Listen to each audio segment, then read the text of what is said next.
trains, feeling nearly faded as my jeans.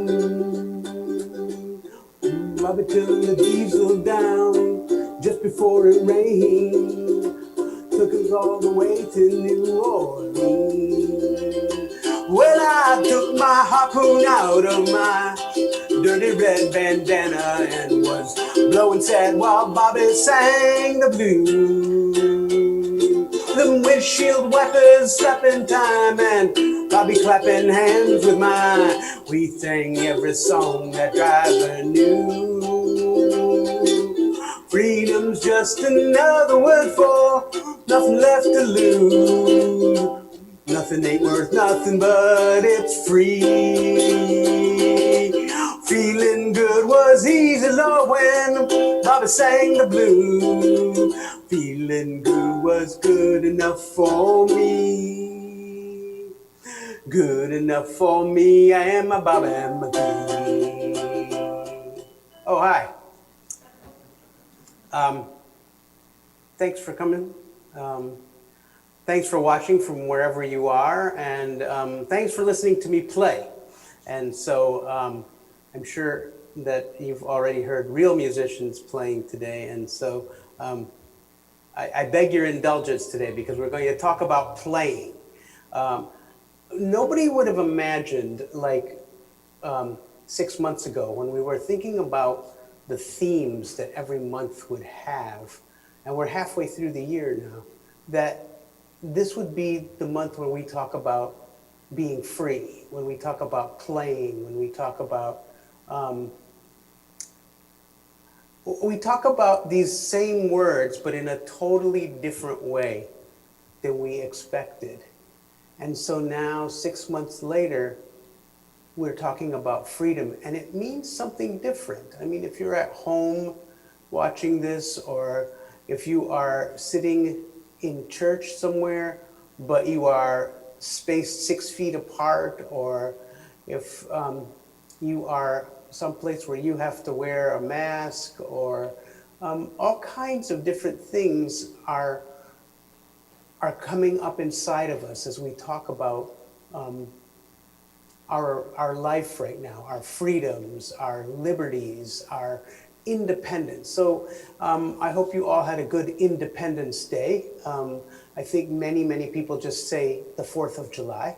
I would venture to guess that there are a lot of people who are out there celebrating who really don't have a clear idea, especially younger people, what really that means.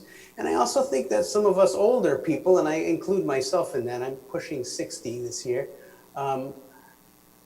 also don't have a really clear idea of what that means. And so we're going to talk about play today, and we're going to talk about the freedom to play and the freedom to enjoy yourself. And probably a year ago, I would have been talking about going out to the beach, or talk about all kinds of other things that we typically associate with this month and summer and having a vacation and all kinds of other things. But I'm going to talk about a different kind of freedom today, and I'm going to talk about it in a different sense. We are a nation, somebody said,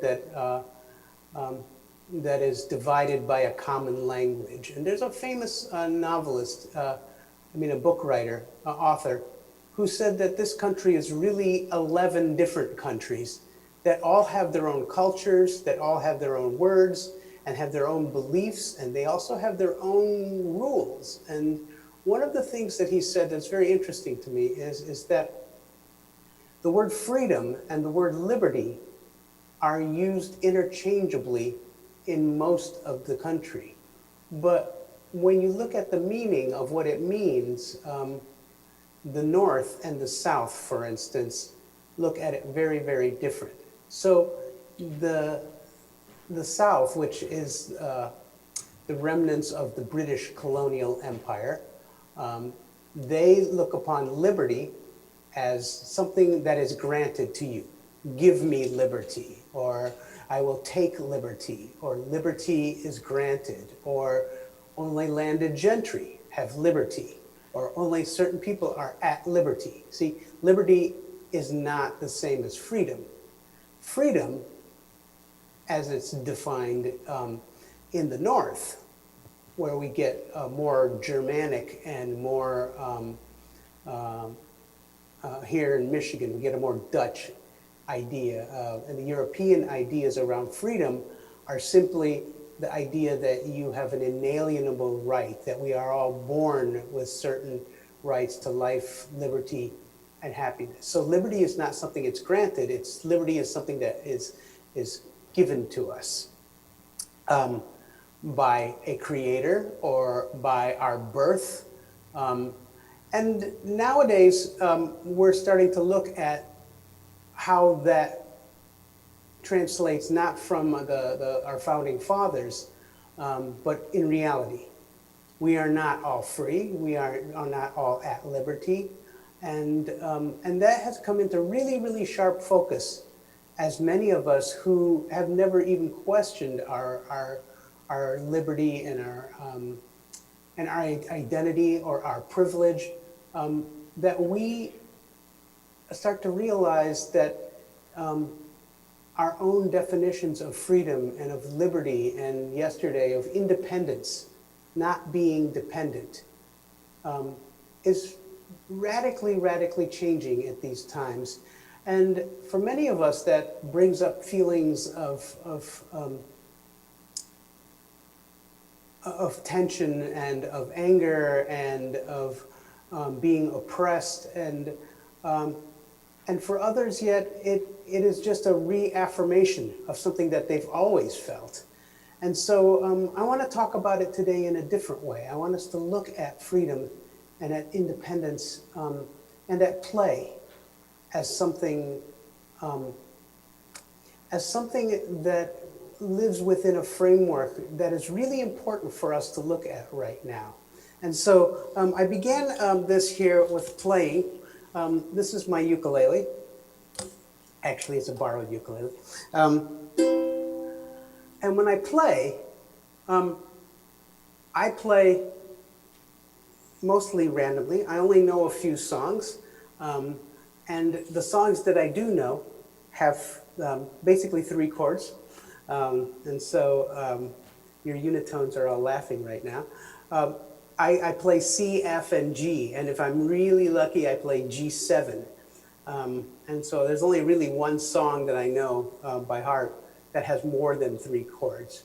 But if you play the guitar, all right, and you play the banjo or you play any kind of an instrument, but mostly we'll talk about stringed instruments right now.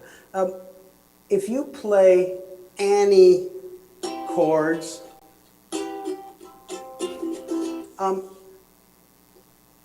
you're not really necessarily creating a song. You might want to think of it as music. And you are free to do whatever you want. But I want to talk about the idea that if you impose limits on my freedom, I have the ability to create. And so if you tell me I can only play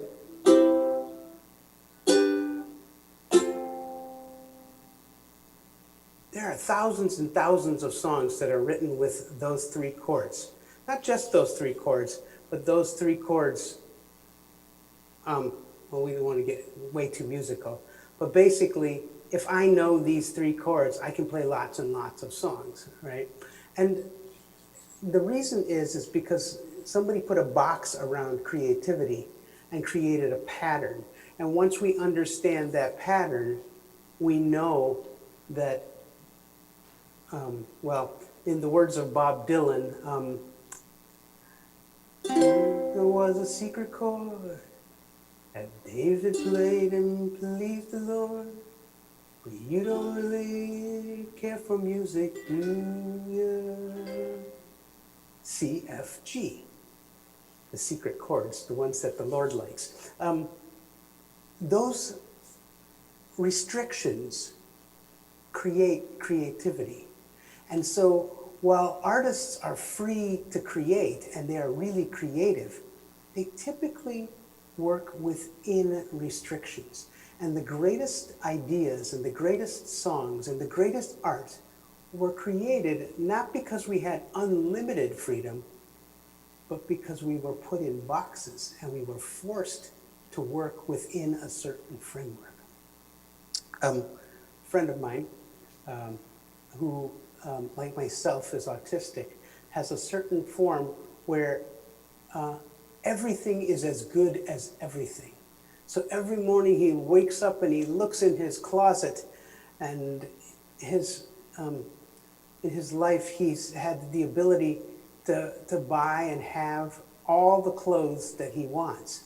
So he looks in that closet and he becomes paralyzed because everything is like everything to him. All pants, all shirts, all coats, all socks, everything. And one of the things that is important to him is to find restrictions within how he looks at things. So he actually has to look at things in terms of, it's cold, so I cannot wear these things. I have to wear pants. I'm going to this kind of a thing. Things that a lot of us think of as just creativity and free, he has had to come from a place where literally for most of his life, his mother has laid out clothes for him, and then having to create systems whereby he makes decisions based upon scripts. And that's something that all of us who are autistic do. So I'm speaking to you now, not from a creative place of just organic speech, but I'm creating it from a memory bank, a vast memory bank of cliches, of scripts, of words, of strings, of things that I've heard that I choose and pick. And sometimes I choose and pick too many words. So I'll keep going. But my point is that until he has restricted his freedom, he's not at liberty to create. So liberty are things that are rules that are put upon us. And so liberty is granted. So liberty is what we create within a society to give us freedom. All right, and so I'm going to give you a story. There's this guy. His name is Chris. So Chris was born fairly wealthy. He was the son of a military man. And so he traveled a lot as a child. He was exposed to a lot. He had the best education. And early on, it was really evident that he had a gift, with words. And so his parents decided that because he did, that he had to go to college. And he had to go to college because he had to study literature, because that was his gift. Now, Chris didn't like literature necessarily. He liked to write, he liked to express himself, but he also liked to play. And so he liked to play football. He organized the first rugby team in his high school, and he liked playing. He liked playing with his friends, and he liked playing his guitar, and he liked playing around with words, writing poetry. But he didn't come from that kind of a family. So the price of privilege for him was that he had to basically do what his family pressured him to do. And whatever they pressured him to do, he did really well at. So Chris was an overachiever. And so he went to college, he studied literature, and he was so good that he also became a Rhodes Scholar. So he went to Oxford. And at Oxford, he played rugby, but he also became a literature,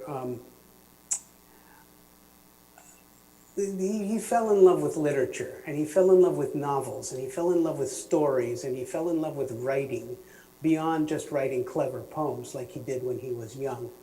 And so he decided that if he couldn't do what he wanted to do, which was play his guitar or play football, um, he would he would join the army.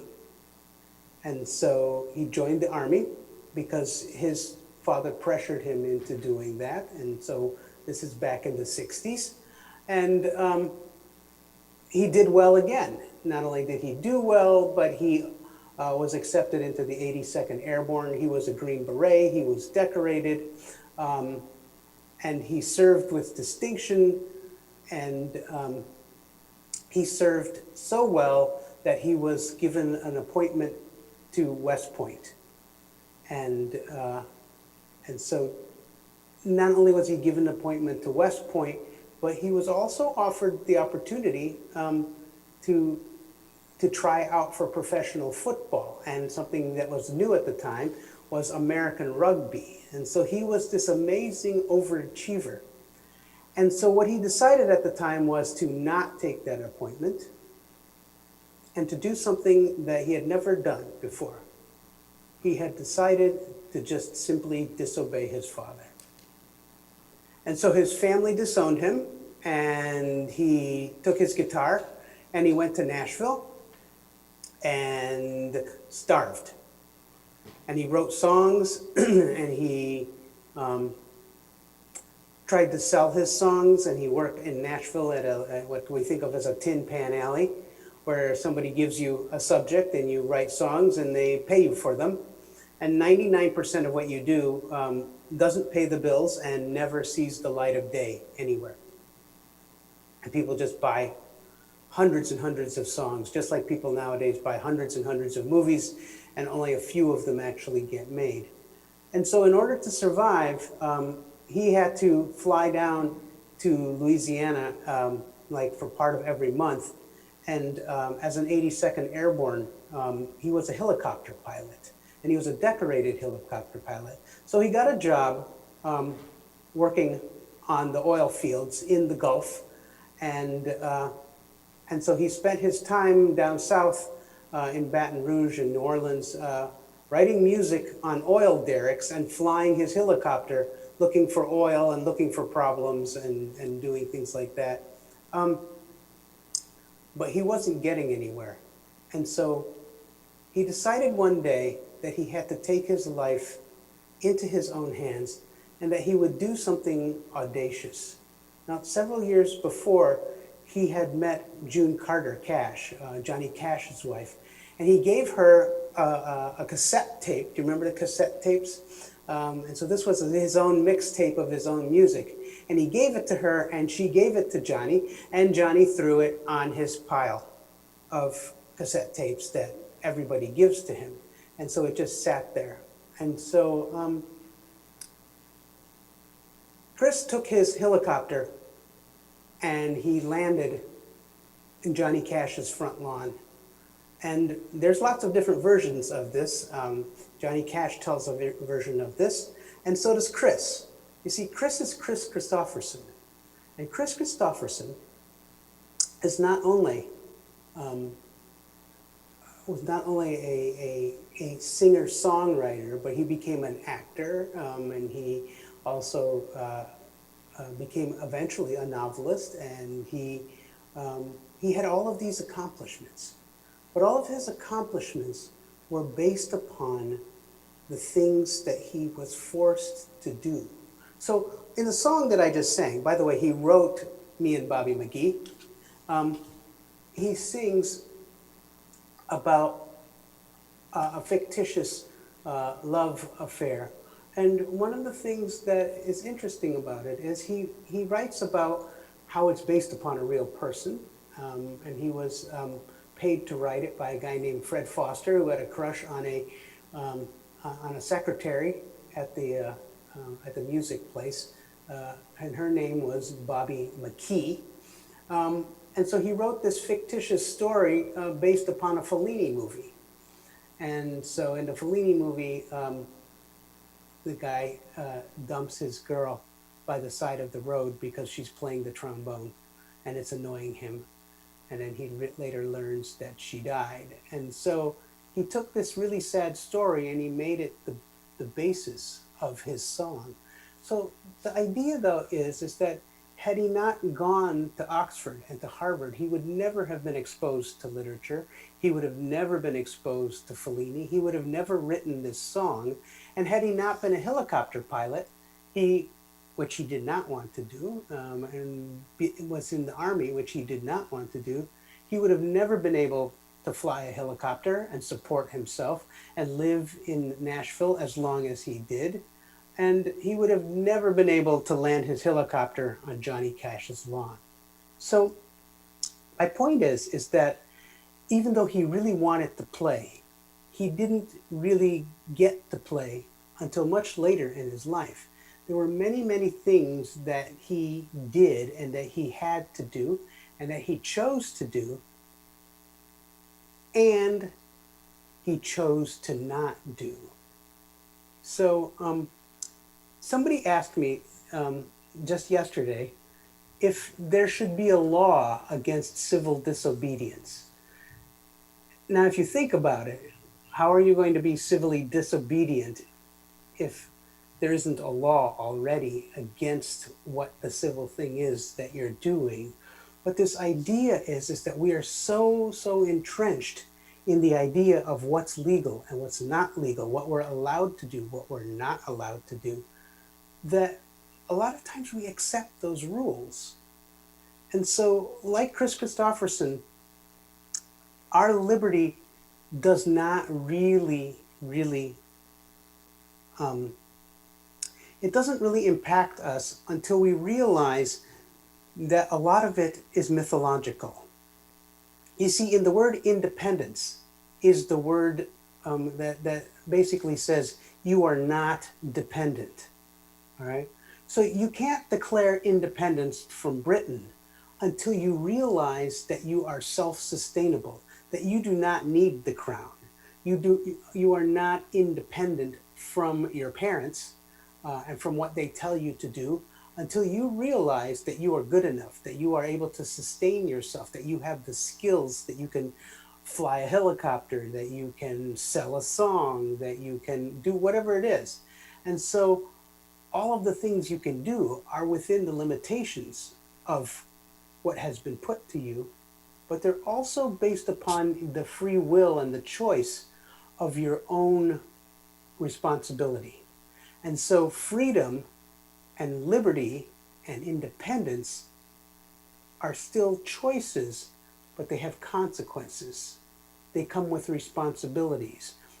Literally, the ability to respond and the ability to live with the consequences. So, yes, you are born free, but the things you do impact others.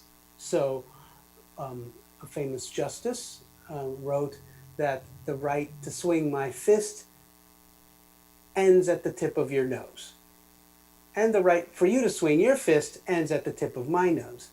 So when we live within a society, we create all of these rules and all of these constructs. So what does that have to do with today?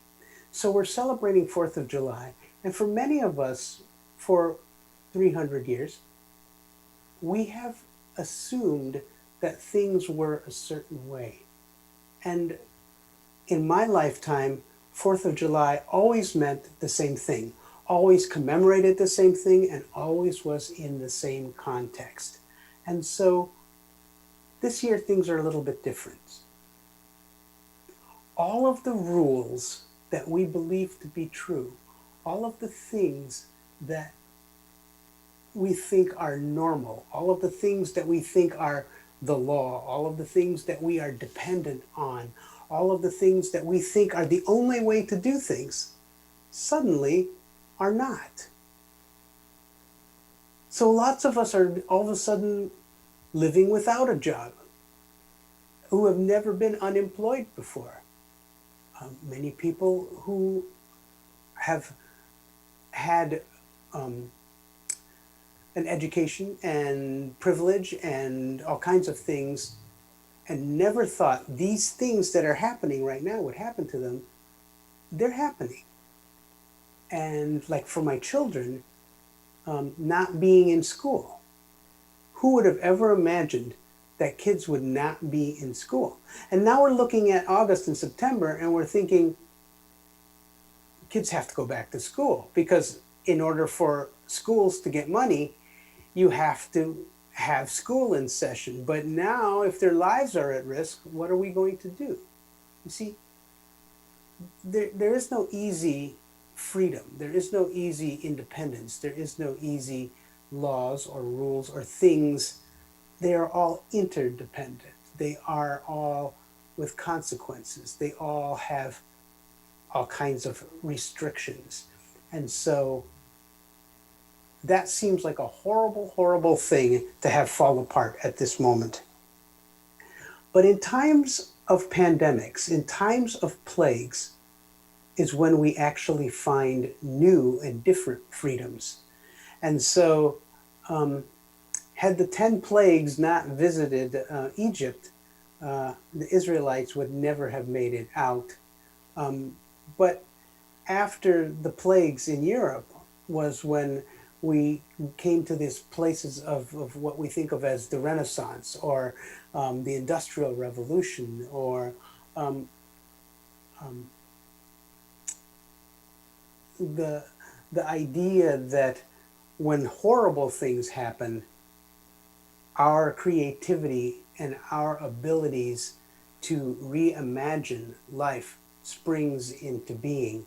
And that's where we are right now. And so there is this place where our huge closet of all of the choices that we thought we had have been severely limited. And now we are only allowed to play with those things that we believe that we have left. But in another way, there are many, many, many things that are being exploded because those things are not real. They're not myths, you know. If you have a chance to see Hamilton, A, it's brilliant. B, this message is so, so strong in the idea of what revolution can bring and the ideas of what change actually is. And revolution is brought about by our revolution, certainly was brought about by severe oppression, but also the ideas that who we are and how we're free and what it means, we're all put under question. And not for everybody, but if you read the Federalist Papers, they knew at the time that slavery was wrong. Everybody knew it was wrong. George Washington wrote about it, Madison wrote about it, all the founding fathers wrote about it. And even the slave-holding states, Thomas Jefferson, would have told you that slavery is immoral and wrong, and yet was one of the biggest slavers in the Virginias. And so the idea that liberty was granted to these landed gentry and has evolved to the point where we are now has created this idea that we now all think we are the landed gentry, or if you're not, that we are not of that privileged class or that privileged race or whatever that thing is. But plague has become the equalizer. So I grew up in theater, and there's a rule in theater that you cannot bring a musical to the movie screen. You cannot put a musical on television. And everybody has tried, and everybody has, in my opinion, failed. But I watched Hamilton the other day, and suddenly the synergy and the style and the things that created Hamilton itself, the inclusion of hip hop, the inclusion of people of color, the inclusion of minimalist sets, all of these things that are created by these restrictions made it the perfect thing to put on television. And in a time when every single Broadway company is frozen shut and can't make it and be shown to people, all of a sudden millions of people this month are going to watch Hamilton. I hope you do too. And the amazing thing to me about it is that had there not been a pandemic, only people who came around and had $300 or $500 or $1,000, only they could see this. And now, for just dollars, everybody can. I want you to close your eyes. Mark, if you're there and you hear me and you want to just sort of noodle on your C, F, and G, there is a thing I want us to meditate on. Without revolution, there is no change. And without oppression, there is no revolution. Without rules, there is no obedience. And without oppressive rules, there's no civil disobedience. The push and the pull and the tension of right and left, of have and have not, of black and white, of rich and poor, of old and young. These are the tensions that are being put into a chaotic spin right now. And that spin is throwing out all of our old ideas and bringing in new ideas, not because we suddenly have the freedom, but because we have restrictions, because we have to think of things differently. How does this apply to your life? What have you always believed to be true? And are you going to try to get back to your old life? Are you going to try to get back to normal? Or are you going to reimagine your life? Are you going to break with the tradition of your families, or the traditions of what the law tells you, or what your age tells you, or what your class tells you, or what your job tells you, or what your dependence on what you thought was the only thing you could do for a living? I want you to take this meditation. I want you to take it forward, and I want you to think about yourself, but I also want you to think about others. What does this mean about how you can take this moment, take this thing that's happening to us, and how you can use it to serve your destiny, to serve others, and to do things that you never ever imagined that you can do. And I want you to do it and think of it as play. How can we create new songs? How can we tell new stories? How can we reinvent ourselves? Not because we have to, but because this is the reality that we have been waiting for. Namaste. And thank you for your attention, and hope you have an awesome 4th of July week, and also till the next time, I look forward to seeing you in person and eating donuts there. So I love all of you, and I will talk to you soon. Thank you for your attention.